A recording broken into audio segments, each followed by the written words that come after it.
Sa kasalukuyan, ayon sa Pag-asa, shoreline na nakakaapekto sa eastern section ng Southern Luzon at Visayas at northeast monsoon naman nakakaapekto sa nalalabing bahagi ng Luzon. Ngayong araw po ng mga puso, wala namang bagyo o low pressure area na maaaring makaapekto sa lagay ng panahon ayon po sa Pag-asa.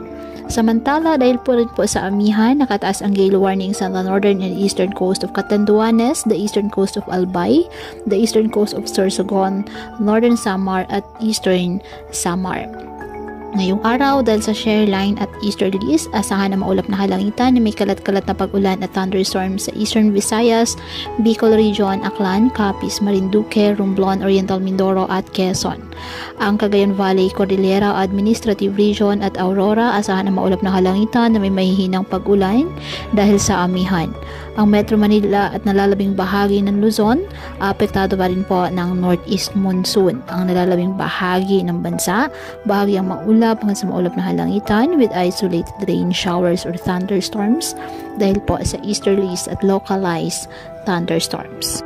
Kaya patuloy po natin na pag-iingat pa din ang ating mga kababayan sa pantapat po ng mga pagbaha at pagguho ng lupa at ugalin po na magdala palagi ng payong o kahit anong panangga sa ulan o di kaya na may sa init ng araw kapag lalabas ng ating mga tahanan. At yan po muna ang update sa lagay ng panahon ngayong araw. Muli, patuloy po tayo na mag-ingat at palaging tandaan, God loves you. Stay safe and God bless.